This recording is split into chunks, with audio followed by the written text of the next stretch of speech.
$25 million का black budget से एक ट्रैजिक केस सामने आया। CIA साइंटिस्ट फ्रैंक ओल्सन को ड्रग दिया गया बिना परमिशन के लोगों को ब्रेन वॉश करना ताकि इंट्रोगेट में वो टूटे।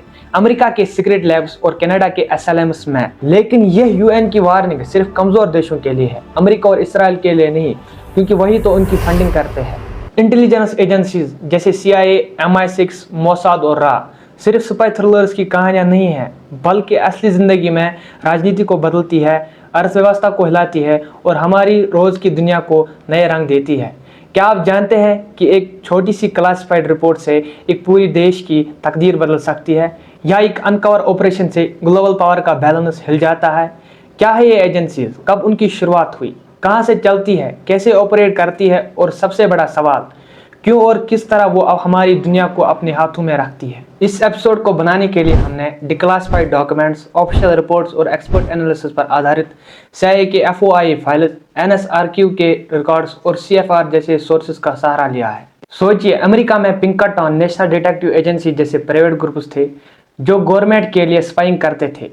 इब्राहिम लिंकन की हत्या की जांच भी उनकी जिम्मेदारी थी। लेकिन असली टर्निंग पॉइंट 1940s में आया, जब दुनिया दो दुश्मनों के बीच बटा, एलाइज और एक्सिस पावर। अमेरिका ने 1942 में OSS, office of strategic services बनाया, जो आज की CIA का सीड और बाप था। OSS के एजेंट्स यूरोप के अंधेरों में घुसकर नाजीज के राज चुराते थे, जैसे एटॉमिक के ब्लूप्रिंट्स और मिलिट्री प्लान्स।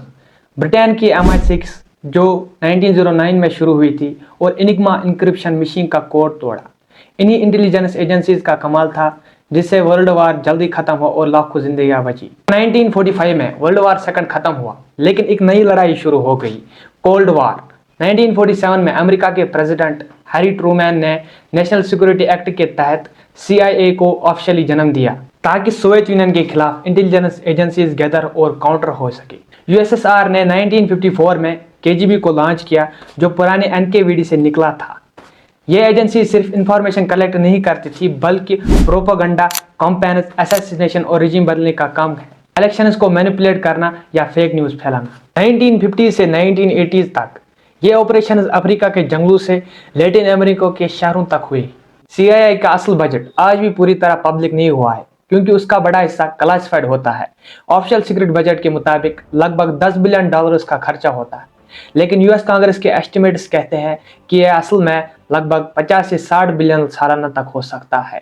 डिक्लासिफाइड डॉक्यूमेंट्स ये भी बताते हैं कि CIA ने 70 से ज्यादा मुल्कों में कवर्ट ऑपरेशन किए हैं। इंडिया की तरफ नजर डालें तो 1962 के चाइना वार के बाद 1968 में रा रिसर्च एंड एनालिसिस विंग का जन्म हुआ। प्राइम मिनिस्टर इंदिरा गांधी के ऑर्डर से। पहले इंटेलिजेंस ब्यूरो IB के अंडर थी, लेकिन वार के एक्सटर्नल थ्रेट्स के लिए अलग मजबूत एजेंसी चाहिए। यह इतिहास सिर्फ डेट्स और इवेंट्स की लिस्ट नहीं, बल्कि एक साइलेंट छुपी हुई लड़ाई कहानी है, जहां हजारों एजेंट्स की जिंदगियां दांव पर लगी थी। आज भी नए डिक्लासिफाइड फाइल से राज खुल रहे हैं, जैसे OSS के यूरोप मिशन किया या KGB डिसइंफॉर्मेशन ट्रिक्स। अब आइए step by step in agencies के चेहरे पहचानते हैं, सिंपल तरीके से, ताकि हर डिटेल याद रहे। सबसे पावरफुल और डिस्कस्ड में से है एक CIA। We accomplish what others cannot accomplish and go where others cannot go. We are the Central Intelligence Agency.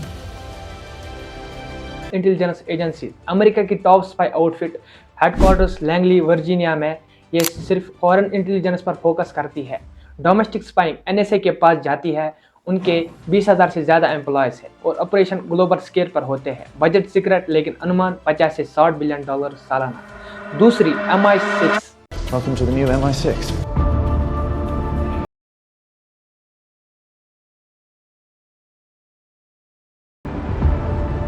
Secret intelligence service Britain की लंदन से चलती है, वही जेम्स बॉन्ड वाली एजेंसी जो रियल लाइफ में लेजेंड्स बनाती है। तीसरी मोसाद।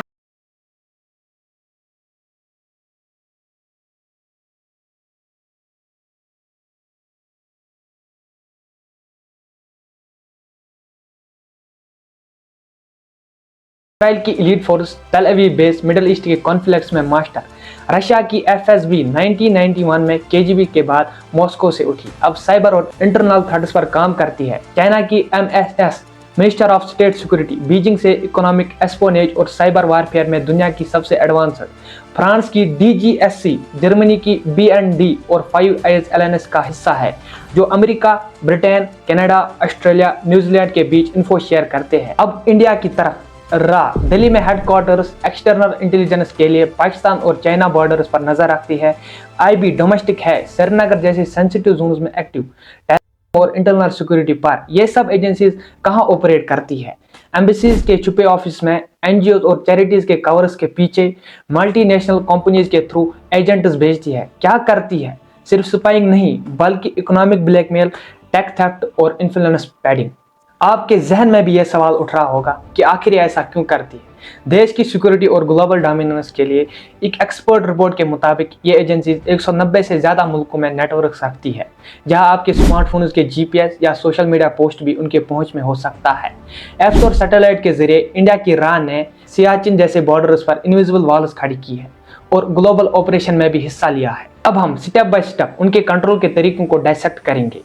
1940 से बेसिक वायर टेप से शुरू हुई, लेकिन 1960 में डार्क ट्विस्ट आया। CIA के MK अल्ट्रा प्रोग्राम से ये 1953 से 1973 तक चला। इसमें माइंड कंट्रोल के नाम पर हजारों लोगों पर एक्सपेरिमेंट हुआ। LSD drugs, hypnosis, electric shock therapy दी जाती थी। Declassified senate church community report बताता है कि 80 से ज्यादा इंस्टीट्यूशन इन्वॉल्व है इसमें, जैसे यूनिवर्सिटीज, हॉस्पिटल्स, प्रिजन। बिना परमिशन के लोगों को ब्रेन वॉश करना ताकि इंट्रोगेट में वो टूटे। अमेरिका के सीक्रेट लैब्स और कनाडा के SLMs में $25 मिलियन का ब्लैक बजट से एक ट्रैजिक केस सामने आया। CIA साइंटिस्ट फ्रैंक ओल्सन को ड्रग दिया गया, वो बाद में सस्पिशियस में मर गया और अब मर्डर के शक में आज के ज़माने में NSA का prism programme Google, Facebook, Apple से बिलियनर्स रिकॉर्ड्स डेली चेक करता है, हर ईमेल सर्च और ट्रैक करता है। एक क्लासिक एग्जांपल 1953 में ईरान के ऑपरेशन एजेक्स, जहां CIA और MI6 ने प्राइम मिनिस्टर मोहम्मद मुसद्दिक को हटा दिया क्योंकि उन्होंने ब्रिटिश ऑयल कंपनीज को नेशनलाइज किया था।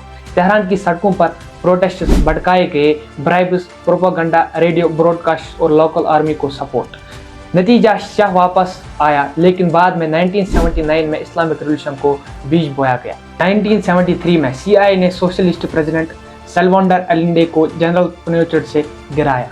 तीसरा, KGB के कोल्ड वॉर एक्टिव मेजर्स से फेक स्टोरीज फैलाई गई, जैसे एड्स को अमेरिका का बायोलॉजिकल वेपन बताना।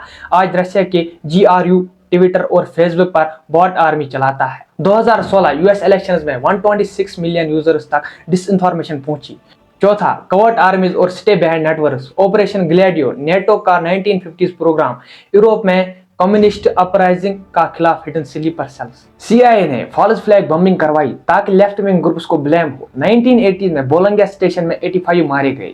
अंडरग्राउंड वेपन केजेस और ट्रेन असैसिनेशन, वेस्टर्न यूरोप के बंकर्स और नेटो के सीक्रेट फंड्स से। 2010 में ईरान के न्यूक्लियर सेंट्रीफ्यूज को बर्बाद किया। जॉइंट US इसराइल ऑपरेशन और Pegasus spyware, Israeli NSO group का टूल गवर्नमेंट को भेजा जाता था। ये फोन उसको बिना टच के हैक करता था। 2021 एमनेस्टी इंटरनेशनल रिपोर्ट में एक्सपोज हुआ कि 50,000 टारगेट्स थे, इंक्लूडिंग इंडियन जर्नलिस्ट्स और एक्टिविस्ट्स। इंडिया की राह ने भी साइबर ऑपरेशन चलाई, जैसे पाकिस्तान नेटवर्क्स को हैक किया और UN रिपोर्ट्स वार्न कर रही है कि ये मेथड्स प्राइवेसी और डेमोक्रेसी को खत्म कर रहे हैं। ये सब कंट्रोल का इनविजिबल थ्रेड्स हैं जो दुनिया को एक पपेट शो बनाता है। लेकिन यह UN की वार्निंग सिर्फ कमजोर देशों के लिए है, अमेरिका और इसराइल के लिए नहीं, क्योंकि वही तो उनकी फंडिंग करते हैं। साथ का operation wrath of God 1972 Munich Olympics attack के तुरंत बाद शुरू हुआ, जहां फलस्तीनियन ब्लैक सितंबर ने 11 इसराइली एक्टिविस्ट्स को मारा और बदला लेने के लिए हिट स्क्वाड्स भेजी। यूरोप के शहरों में जैसे रोम, पेरिस, इसराइली अंडरग्राउंड एजेंट्स ने 11 टेररिस्ट को टारगेट किया। सर्जिकल स्ट्राइक्स हुए और नतीजा इसराइल की सिक्योरिटी मजबूत हुई, लेकिन इंटरनेशनल कंट्रोवर्सी भी हुई। दूसरा, CAR का बे ऑफ पिग्स इन्वेजन 1961 क्यूबा के फेडरल कास्ट्रो को गिराने की कोशिश थी।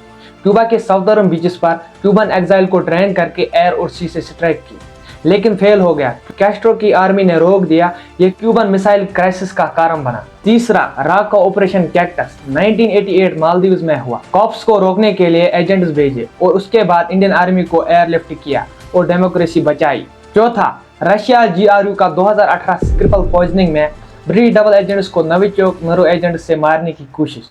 सैलिसबरी स्ट्रीट्स पर और यूक्रेन वार में साइबर हैक्स हुए। ये केसेस दिखाते हैं एजेंसीज की रुथलेसनेस और वर्ल्ड चेंजिंग इम्पैक्ट कभी हीरोज कभी विलन्स बनाती है। अब मॉडर्न चैप्टर 21वीं सेंचुरी में कंट्रोल का नया रूप एआई, बिग डाटा और डीप फेक्स है।